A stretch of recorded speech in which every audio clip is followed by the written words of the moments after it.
The Plotcast Podcast with the Potty Plotters. Well, hello and welcome back to the Potty Plotters Plotcast podcast. This is season 3, episode 12, and I'm Julia. And I'm Elaine. Hello, Elaine. Hello, how are you? I'm very all right, thank you. I've had a very busy morning, tidying the front garden. If you'd have got up earlier, you'd have done more. Yeah, but we were talking about this earlier because she mentioned lunch and we were trying to decide what time her lunch was depending on when she got up. Exactly, yeah. It could be tea time before we know. Move on before I just think you started that, Julia. I was being pleasant and then you attack me straight away. Should be used to it by now. Yes. I know. So, anyway, people have been contacting us, but Gareth, let's remind people if they want to contact us, how they do so. So, if you'd like to get in touch with any questions, you can get in touch via Facebook and Instagram at Potty Plotters. You can email us naughtycorner@pottyplotters.uk, or you can check out the website pottyplotters.uk. And this episode of the podcast is brought to you by J. Parker's, which is a family-run business with over 90 years' experience. J. Parker's considers it their mission to provide excellent value bulbs and plants, along with first-class service that you deserve.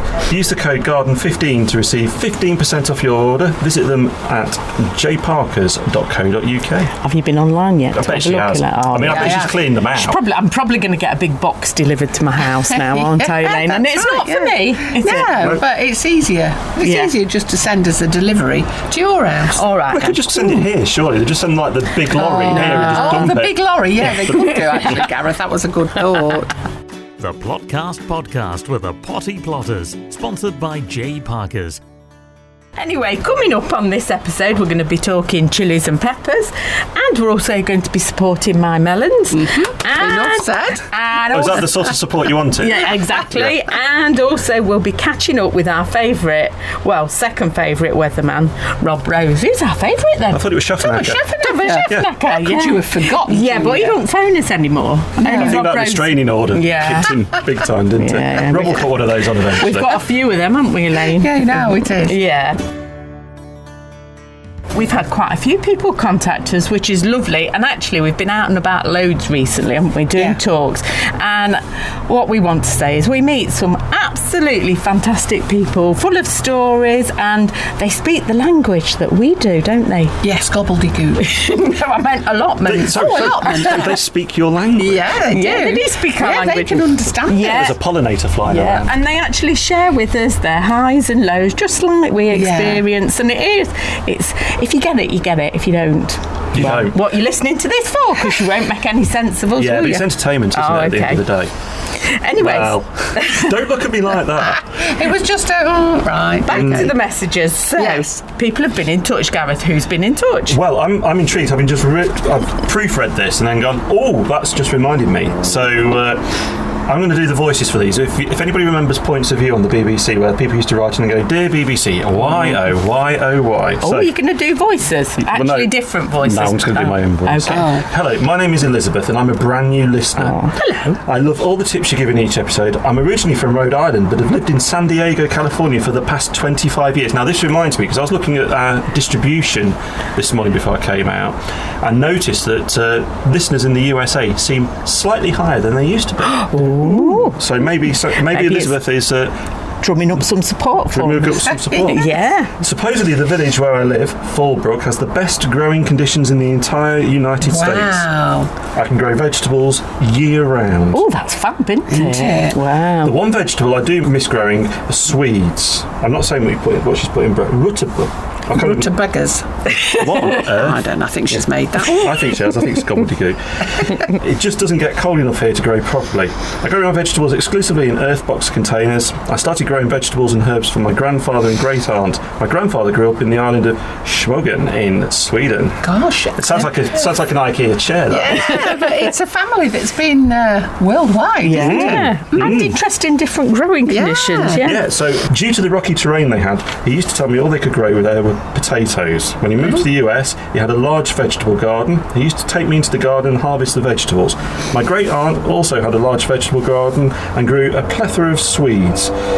ABBA. She introduced me to the world of fresh herbs. I've told my friend Eileen about your podcast. She spent over 30 years in London as a flight attendant. She also likes the vegetable garden and is thrilled to be listening to your podcast. See, she's spreading the word. Yeah, she is worldwide. She's almost like the advertising we needed. Have we got to send her some dollars then to say Some thank dollars. I look forward to hearing future episodes. Regards, Elizabeth. So, Swedes. Have you ever grown it? I thought you went down to pick one up from somewhere. No, just my drink. Swedes, yes, and I do get what she's saying because you do need a cool climate. It's a bit like when you're doing kohlrabi. They don't like to be in the sunshine, and it's fair to say that the cooler the conditions, the better. So, yes, I completely understand it. And, you know, it's a bit like this hot weather we've had. Whilst it's fantastic, it's not very good for a lot of the plants, even lettuces.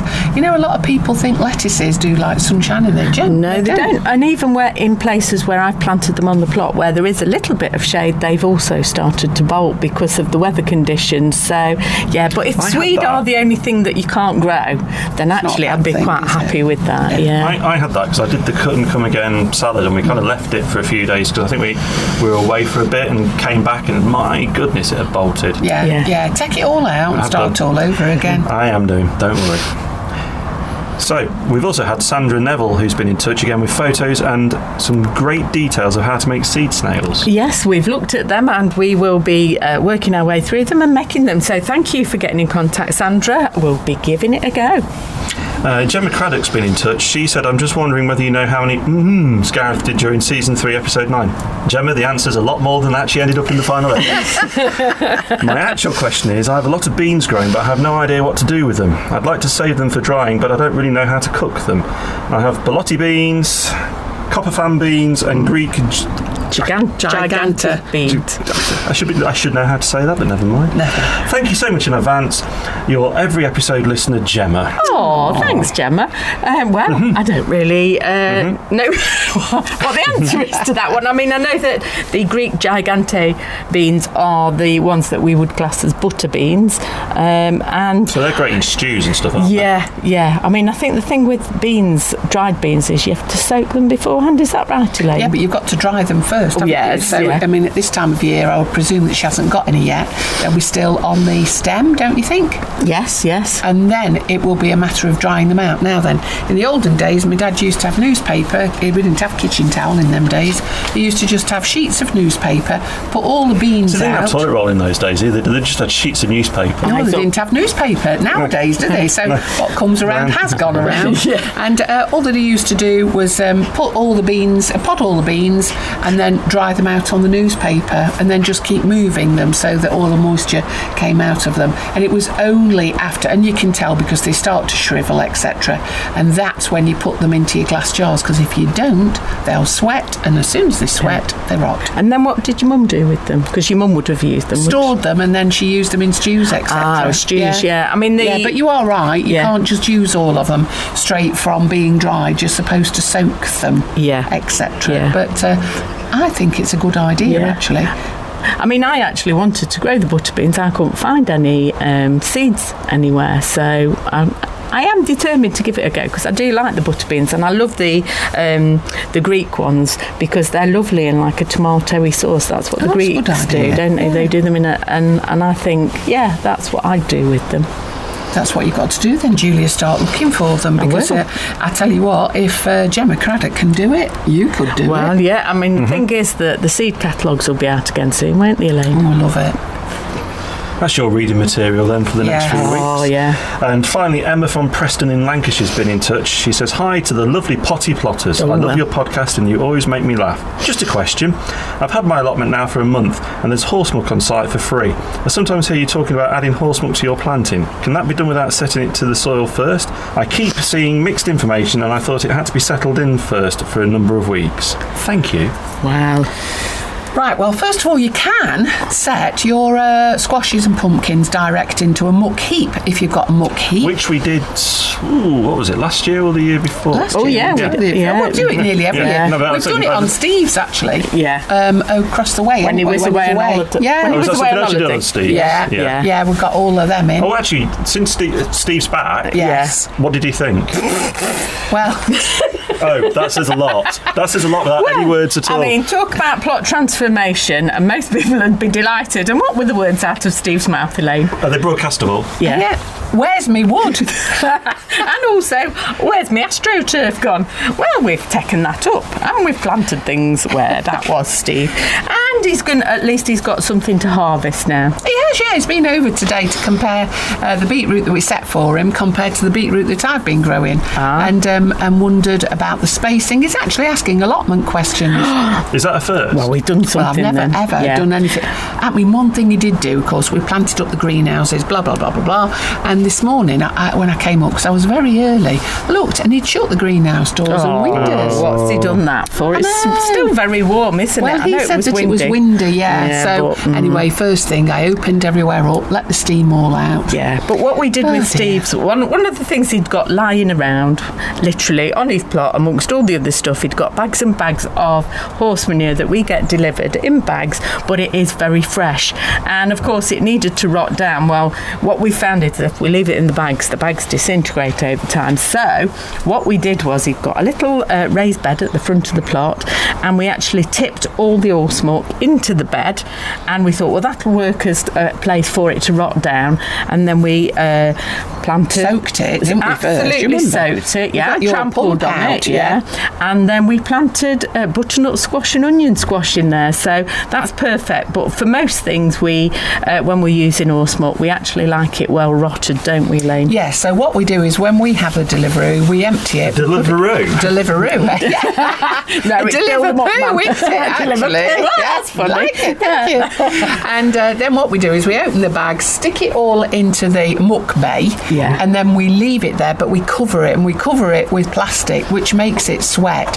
When it sweats, it starts to melt down, and it's only then, it turns like to a black colour, doesn't it? You also need to make sure that, obviously, because horses eat all the fresh stuff off the ground, so the grass, etc., and whatever's growing in the grass, you also, for that reason, need to make sure that it's rotted down so that it doesn't start sprouting all the weeds as well. Gareth, believe you me, Martin, plot 1, numpty also. But he's very nice. He let me in the other week. Oh, that's all right. Well, he's very nice. He's lovely. He doesn't nice always numpty. listen.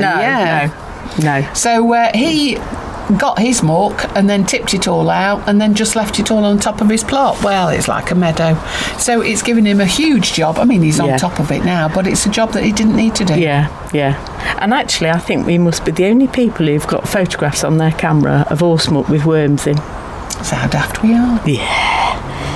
Anyway, that's all the questions, isn't it? But we have had loads of people contact us, and it is lovely. Keep in touch. We love it. Yeah, we do. We love to find out what you're up to, see pictures of where you are and how you're doing things, because it gives us ideas as well. Gemma, if you can tell me, I do, then we might get you a prize of some description. Don't know, but might send you a little cucumber in the post.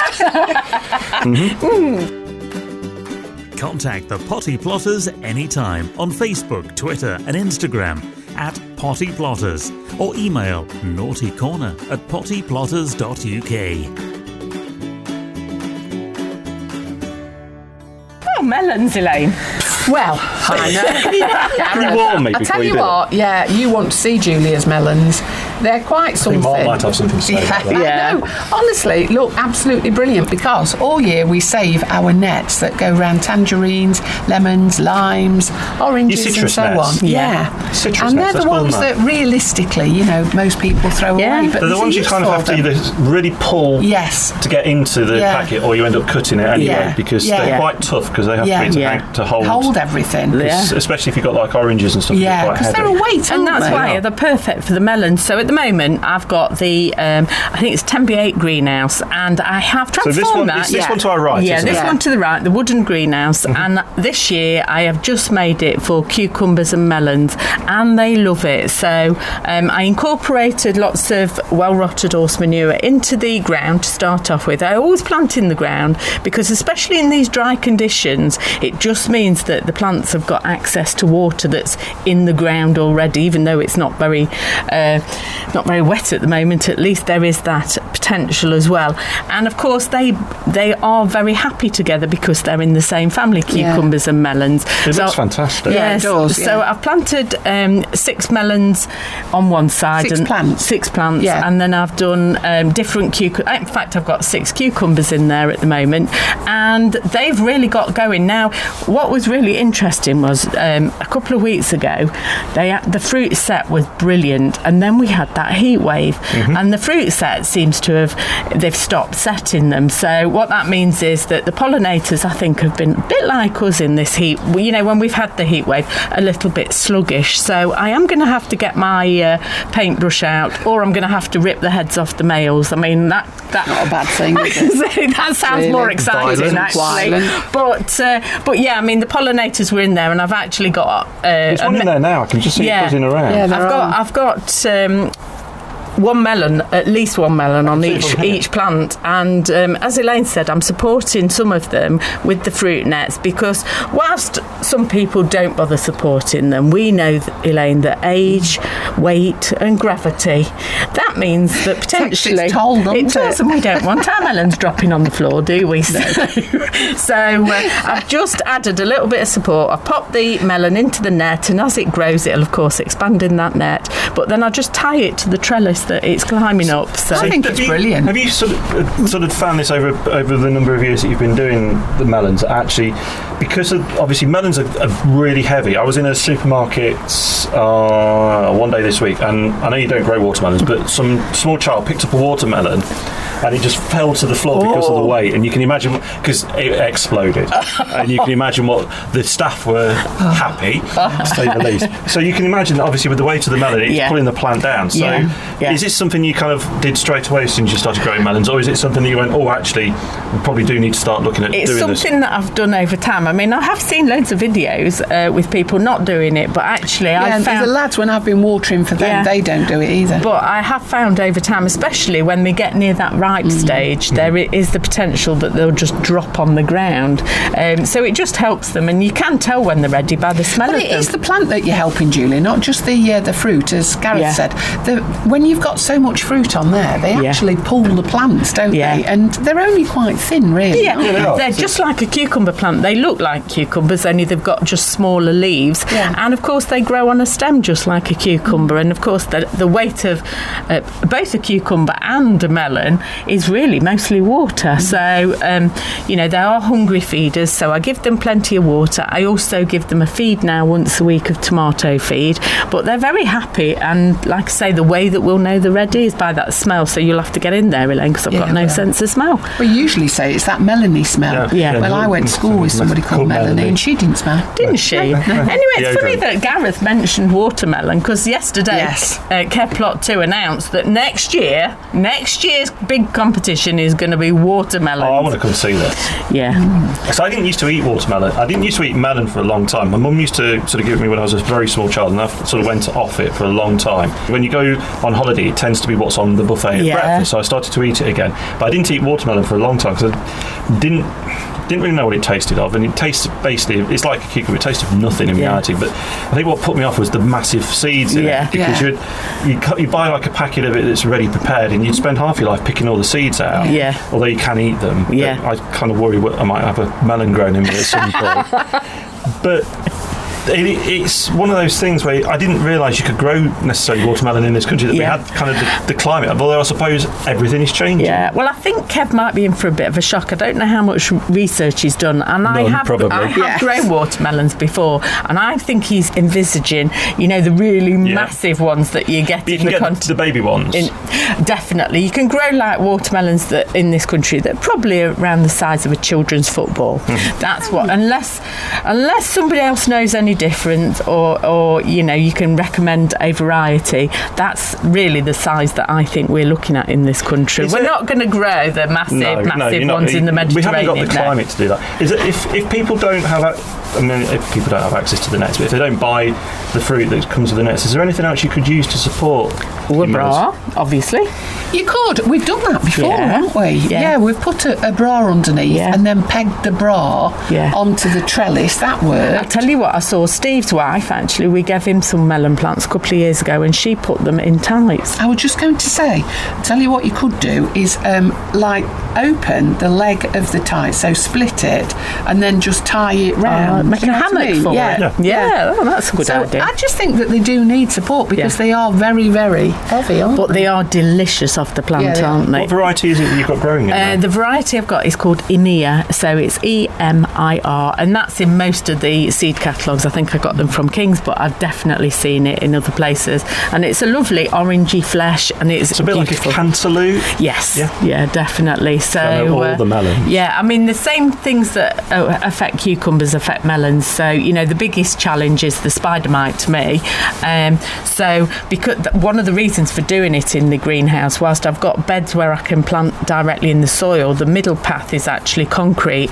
And so what I do occasionally, especially when we've had the really, really hot weather, is go in and dampen down the floor. So I water the floor to raise the humidity because that will prevent the spider mite. And also it's the conditions that cucumbers and melons really like.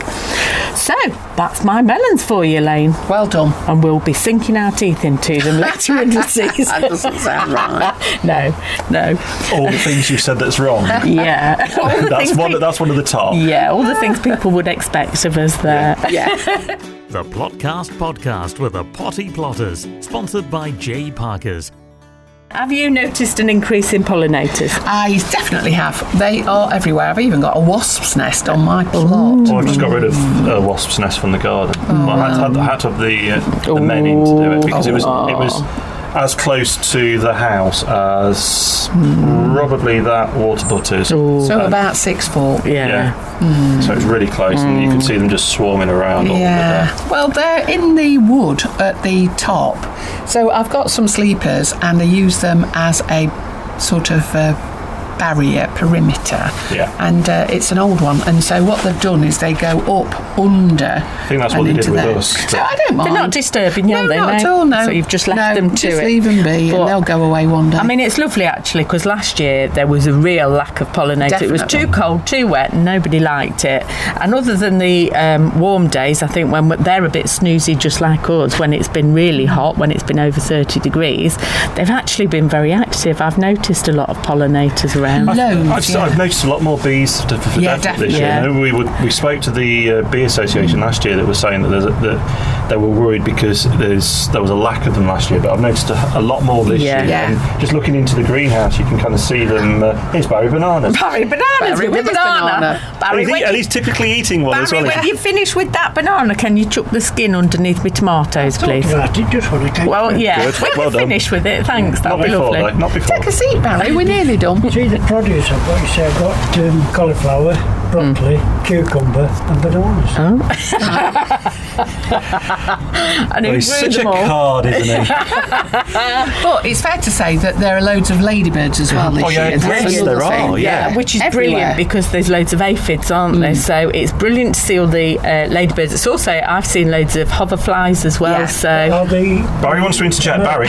Barry. Hold that thought. Are you sure that these ladybirds are not foreigners? yes, I'm definitely sure they are harlequin ladybirds. I've counted the spots on them. I recognise them, and they are the ones that are our good friends in this country, our But harlequin. I have noticed that the colour on a lot of them is a lot lighter. It's orangey instead of a deep red. You know what that is, Barry, don't you? They've been bleached by the sun. Oh, the sunburnt of them. I think it's the young You know what? Yeah. You know what I think we ought to do? I think we ought to get this as a regular feature. Barry's Barry's bananas. Barry's back. Barry's questions. Oh. Yeah, It's a bit Barry's like if anybody remembers the Fast Show. I do remember Yeah, the Fast and Show. Jessie's fashion tips. This season, Just We are mostly wearing bananas. Yes. right, if you can just excuse me, I'm Okay. We'll excuse you, don't worry. Yeah. see Kevin's shed. It's amazing. Oh, yeah. Kev's It's got amazing. two. Don't forget that banana skin and Barry's off don't to slip look- on it. Barry's off to look at Kev's shed. Kev Plot 2 has made a shed with a front and back door that he can look That's out. called a house. Yeah. Yeah, it is. It's Well, lovely. it only was 6B 64. Has he been evicted? Has he not told you something? He's now living. Has he moved his postal address? Oh, honestly, it is. He's lovely. coming to us though for design advice, hasn't he? He wants us to suggest I colours. think he got design advice, whether he wanted it or not. Right. Are you sure he actually really came over and you didn't just enforce design advice? Yeah. May have. Okay. But yeah, talking about increasing of pollinators, have you noticed that there's been more pollinators around? And what do you do on your plots to encourage pollinators? How are your little bee hotels, by the way? Oh, Well, lovely. There it is on the shed. I hadn't noticed that. And actually, I have noticed that the leafcutter bee has been around, because on my wisteria, I've got loads of like half circles cut out on the leaves, and that's the leafcutter bee, isn't it? Well, it might well be. It might actually have nested. Have you had a look in your? No, I've not noticed. I thought you were going to say you'd been round with a half hole punch or something. Even I've not done that. No. But she's thinking about it now.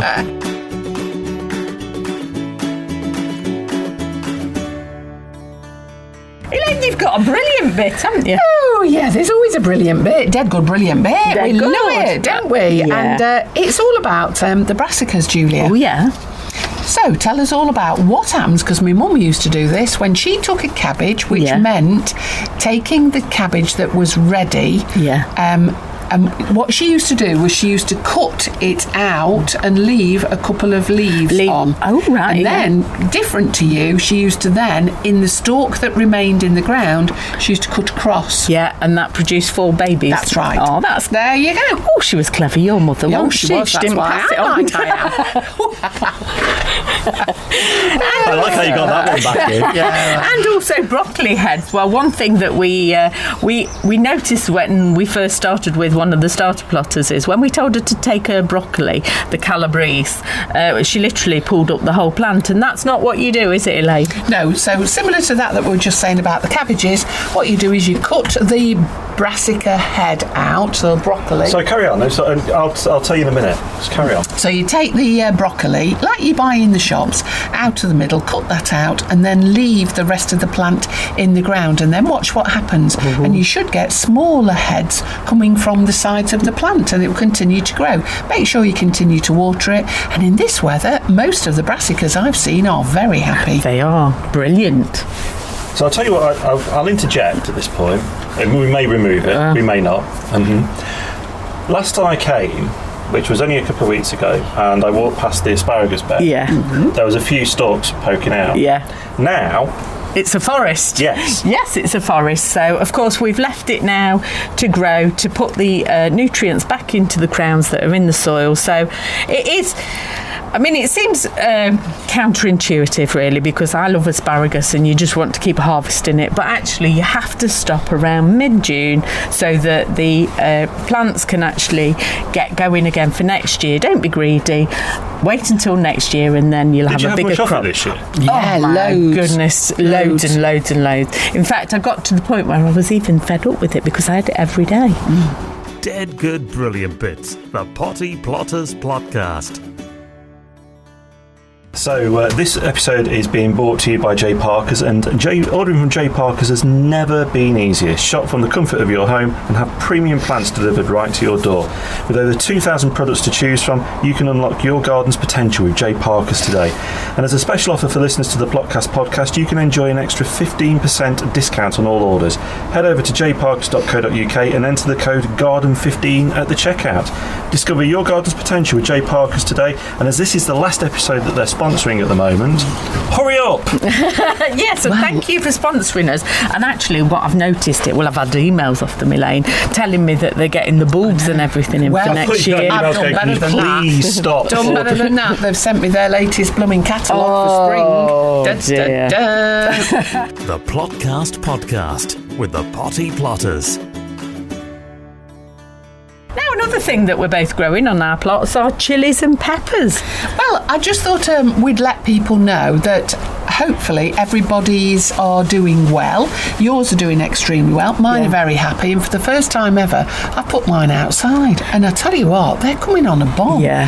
Now, Steve, who's Steve's grown chilies and peppers, but he doesn't know that. Yes, he does. I tell you what, his greenhouse, one of his greenhouses, which is enormous, is full. It's absolutely full. And now he's doing a really good job with them. It's fair to say that he is watering them diligently, but what he's doing is he's watering them in buckets. So each one is growing in a bucket. So he's just watering the bucket, and then that seeps into the gravel, and the buckets are sitting on gravel beds. Yeah. They look fantastic. And that's good advice, actually, for people who aren't growing directly in the soil. So I've got my peppers in the polytunnel, planted directly in the soil. I'm dead happy with them. They look really healthy. But I've also got a few. I've got one pepper and quite a few chilies that are just in plant pots. And of course, because of the weather... You've got them in the chip shop. I've got them in the tall chip shop, And one thing, of course, with the hot weather is that in plant pots, they dry out really quickly. And you have to remember that in any kind of pot, you are that plant's sole source of water, aren't you? So what I've done, and what you've said that Steve has done, is put something underneath to catch any water that literally will drain through the plant, but then it can suck it up through its roots. An alternative, Julia, is put your plant pot, however big it is, into a tray, a seed tray that you're not using anymore. Then you've got some that have got holes in, that's okay, but if you've got some that haven't got holes in, even better. And then for those of us who still have newspapers, put a load of newspaper in the bottom. Sorry, what's this thing she talks about? I know, it's amazing, isn't it? And then what you do is soak that newspaper, and then it retains the moisture, so it keeps the plant happy.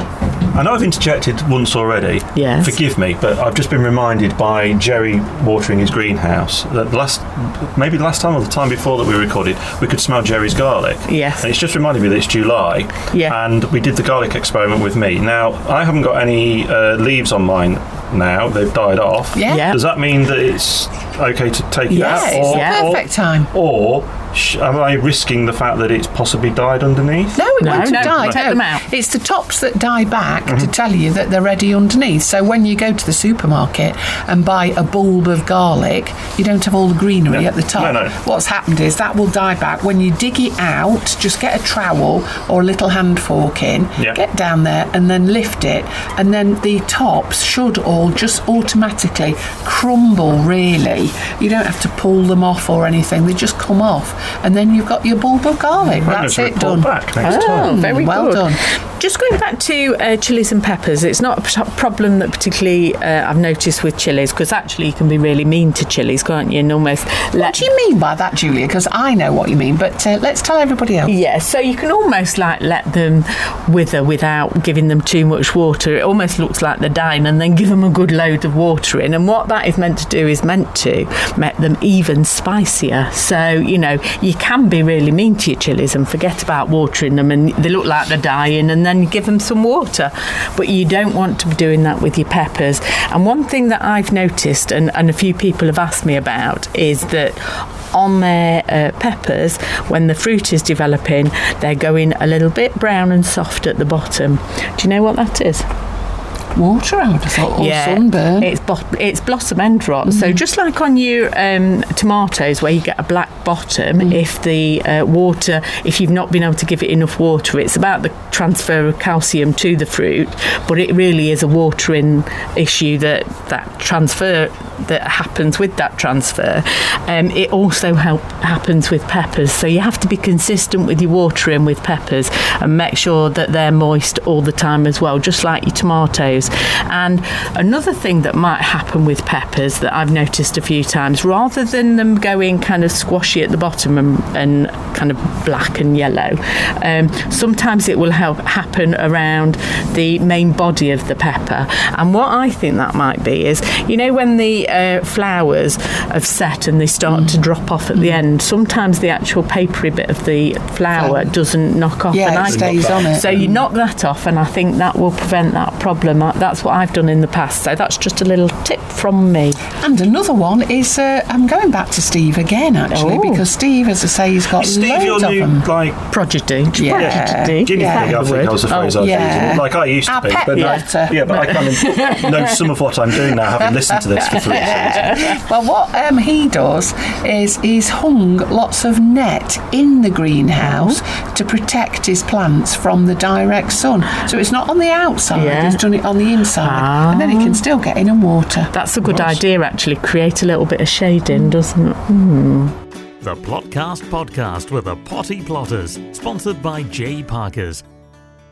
Well, I just clap my hands because... Well, why not? Shall we all do that? Let's do it. Because let's welcome to the stage Rob Rose, the weatherman. Yes, Rob Rob Rose is a weatherman. Yeah. And so is John Catley. I don't care what the weatherman says unless the weatherman says it's raining. Well, it I has thought been. you were clapping your hands to start the podcast. No, I we didn't don't do realise that. it was for me. Yeah. No, A little round of applause for you. Yeah. Very A little small ripple of round of applause. applause. Very small round of applause. Now, last year, Rob, I'm just thinking back to last year, you told us that we were going to have not a great summer, and we didn't have a great summer. So I want your guarantees that this summer it's going to stay lovely, it's going to stay dry, it's going to be sunny, but not too hot. Can you do that Blimey. for us? She doesn't want much, It's does turned she? into Newsnight. I'm being held to account now. Well, it's more like, because obviously we're into summer and we've had a really, really nice spring, haven't we? And then suddenly June came and the Met Office keep predicting thunder and lightning, and I'm now looking up at blue sky. We're recording this on a day where they've told us it's going to bucket it down shortly, and I can't see it coming. So what's happening, Rob? Well, I think this is kind of like the delayed spring because we had a record-breaking spring. So I think what we're getting now is what essentially would have been April showers, where you get the warmth and the unstable air and then you get some thundery downpours. But we have been drawing up some humid and hot air from the likes of North Africa and the near continent, and that's just caused quite an unstable atmosphere. But, I mean, between me and you, I don't mind a little storm. I think they're quite exciting. I mean, I don't like being outside in one. I've got a big phobia of being struck by lightning, and I'm sure many other people have. But I had a dream I was struck by lightning before. Have you ever had that? No. No, I Just have. you then. It was terrifying. No, just me then. But looking ahead for the summer, I mean, it is meteorological summer from the 1st of June. I think the astronomical one is around the 21st of June. But having said that, looking at the long-term trends which the Met Office has been analysing, the predictions suggest following spring, which was the sunniest and one of the driest and warmest on record, there's a high chance of a scorchio summer. Now, this does come with a caveat. That doesn't mean we're likely to receive heat waves all the time or loads of hot weather. It's just an increased likelihood that it's going to be hotter than usual. So we will have some periods of hot weather. The chance of that is greater. But I don't want you being one of them people who says it was going to be sunny all the time. We'll do that. We will do that. Yeah, I know you will. So interspersed with this very hot weather, are we actually going to get any rain clouds as well? Well, that's a good question. If I could answer that, I'd probably be living in the Maldives. To be fair, if you could answer that, you'd be a weatherman. Exactly. So that was harsh, wasn't it? Yeah, Very. That was very harsh. I mean, if we play back some of the tapes of the previous conversations we've had, I edited out the bits where you were insulting me, so I thought I'd just have a go back. I think Who's put 50p in the idiot? Here we go. I think last year you were quite accurate. You did say we were in for a very miserable summer, and actually we didn't even have summer, so I'll take it. If we're going to have a warm summer, let's get prepared, Elaine. Yeah, because the truth of the matter is, as you know, we've got no running water here and we've got no electricity either. Contrary to somebody who is sat at the side of us, actually, who this morning... Rob, this is funny, this is. Yes. So we're about to talk to somebody else on the podcast, and she was offered a drink. She went, "Have you two got electricity?" And I just went, "Where do you think they're storing it? Do you think they're just hiding it from everybody else?" I mean, I wouldn't put it past them, to be fair, to make everybody else not have it for them where to there's a have will, it. there's a family. Yeah. But the truth of the matter is, though, that you, as Julia said, you were accurate, and as long as everybody's been storing their water, there's not a problem. No. Can you just say that bit again? Yeah. That last sentence. You were accurate. Yes. Was it Just one more time. Yes. Just one more time. You were accurate. Are you recording at your end so you can play this back to your bosses? That's now my text tone, so thank you very much, Julia and Elaine. I appreciate that. No, because the truth of the matter is you usually are accurate, and we love it since you've stopped saying likely, probably, possibly. And now when we go out told on me our off for that. talks, we go out on our talks and we talk about Rob the weatherman, and we say, now you'll have noticed how his diction has changed. Let me say diction again. Anti-surgery. Oh, wow. Well, can you believe I've been in the job just over a year now? No. Oh, congratulations. Thank you, and my confidence is continuing to grow. And yes, I take in a lot give us of a call different. and I'll knock that back. Don't worry. I'm taking in a lot of data, and as experience grows, you're able to make your own calls and judgments, and I feel like I'm able to make them. And I will admit, you can't be accurate 100% of the time, unless I'm at home talking to my wife. Then I am right 100% of the time. But apart from that, Of course you are. I've met your wife. weather is just so changeable. So going back to your original question about rain in summer, yes, it's likely we will get some rainfall. How much, I couldn't tell you. It all depends to do with a multiple factor of things: how humid the air is, how well weather fronts track over from the Atlantic. I mean, what we saw during spring was something called an omega pattern, a blocking pattern where high pressure sits over the UK and acts as a force field from the likes of Star Wars and knocks off any weather fronts and pushes them further to the north, allowing that warm air. So the jet stream divides the warm air for the southern hemisphere to the cold air to the northern hemisphere, and that's the jet stream of fast flowing air, which is like contrasting the two temperatures, and it just allowed that warm air to flood up, chucking all the wet stuff to the north. So that's what the Met Office is suggesting, is perhaps with a bit of jet stream, and it's obviously warmer in summer with the positioning of the sun, it's likely to be warmer than usual. And if it is warmer than usual, that hints it's probably going to be drier than usual. But this is all to play for. The further ahead you look, the more unconfident the weather is. However, I don't know if you've seen the story about AI. AI is helping to forecast the weather now, so we could have 3-month accurate weather forecast, well, fairly accurate weather forecast, which is insane. Is that going to do you out of a job? Probably. I think next podcast you might be, hello, this is Rob Rose AI. Oh, could be a lot easier. Could get it done quicker. The other thing is, though, I will say we've had an increase of wind, Rob. Yes, we have. Bless you. Have you been to the doctors? No, it is true. It seems that it's dry here, and we have had the rain, but it has been very, very humid, as you said. But it seems like every day there's a real breeze on, and even the lady to my right, not Julia, the lady to my right, is actually nodding as well. But it seems like every day we come up here, it's ferocious, and of course it hits and knocks all the plants. But it just tries washing.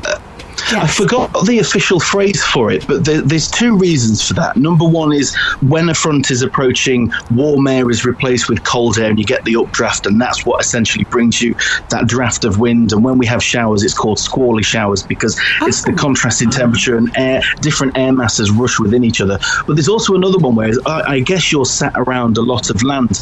What can happen is, and this happens at the likes of airports and playgrounds, is you can be sat on a very hot, still day and the tarmac or the land heats up, and it basically creates a heat bubble, and then when that suddenly releases up because heat rises, cold air then sinks back in its place, and that's when on a still day you can suddenly get that gust of wind. And that's what you see near the coastline as well. When you get that sea breeze, that cold air mixing with the warm air from the land, you get that sudden influx of wind. You've got to admit, it's improved since the first one. I was just thinking, he's completely absorbed in this weatherman role, isn't he? I mean, I actually thought that word squally was a word that weather people made up. I didn't realise it was a proper word. It's definitely made up. But no, well done, Rob. I think, yes, you're a very good weatherman. You've given us accurate forecasts. And would you like us to send some pictures? You know, when you're on the telly, would you like us to send some pictures of our allotments for you when the weather's do you know, if you could become a weather watcher and call yourselves on your username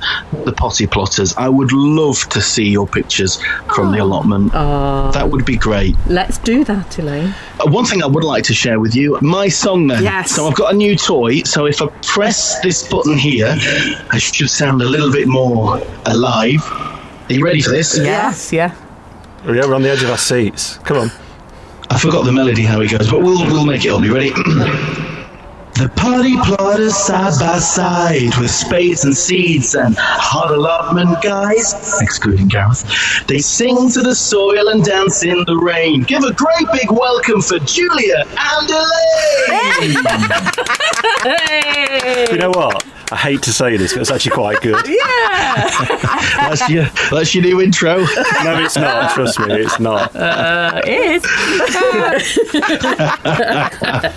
Well, thanks for joining us, Rob. We really appreciate It's it. my pleasure. And you put a smile on our faces every day we watch the weather because we know it's not going to be right. You just told him it's accurate. Oh, he is, yeah, I forgot that. Yeah.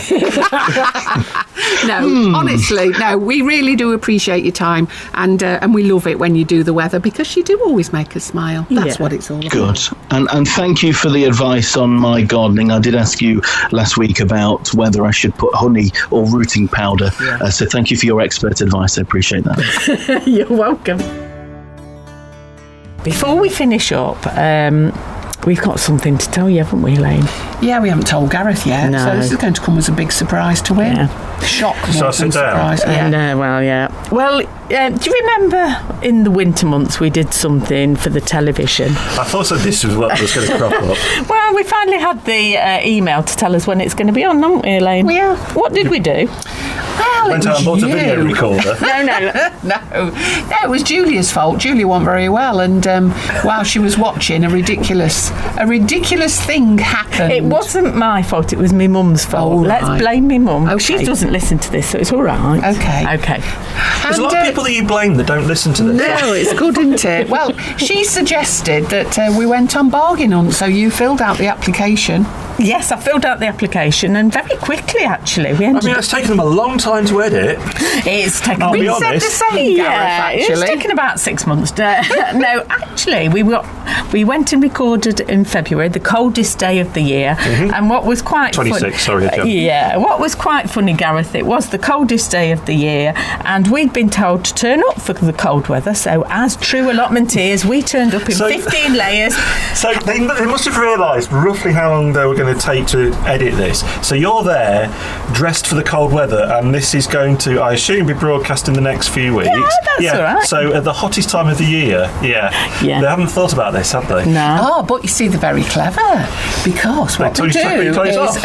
what you do is according to the weather depends on what you have on underneath, and Yeah. you can't tell the difference because you will have a bargain hunt sweatshirt on. Yeah. And Well, so if this it's time- too this hot, they point give of you a the t-shirt. t-shirt. Yeah. Yeah, they didn't give us one. No, we had loads no. of. Yeah.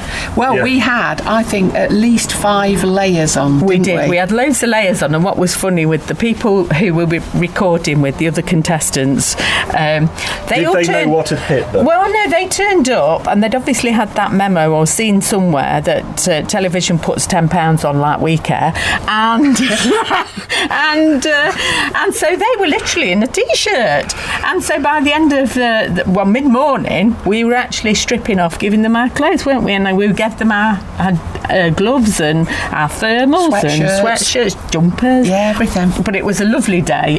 But when's it on, Elaine? It's on 12:15, Monday, the 14th of July. So if you've got nothing better to do, why not sit and watch us pair? To say that You know what I'm gonna do? what we ought to do is ask Gemma Craddock if she can count how many times the expert actually speaks. 0. Yeah, that was quite funny. And to say that we mentioned allotments a few times is an understatement. You know what I might do? I tried it, but somebody couldn't quite manage it. I might get some Potty Plotters mugs printed up that we can have a kind of these spot prizes for how many times we do whatever. Something. Yeah. Because I've got a distinct feeling that some people are going to be watching very closely. Anyway, that's it. Yeah, that's it. If we're still here for the next one, anyway. We want to thank you for listening, and if you want to have a go at following us on socials, then on the socials, that's the Instagram, Facebooky thingy, Twitter. No, we're not on Twitter anymore. No, we're not that political. Right, well, if you want to follow us, then actually we've had a bit of a lesson from our friend Tracy on how to use Instagram. We're not very good at it, but at least we're trying. Some would say very trying. Anyway, next time we'll be talking about getting ready for National Allotments Week in August. Oh, there's all hell let loose out there, let me tell you. As if we don't celebrate our allotment enough. The Plotcast podcast with the Potty Plotters, sponsored by J. Parker's, is an Amberland Media production.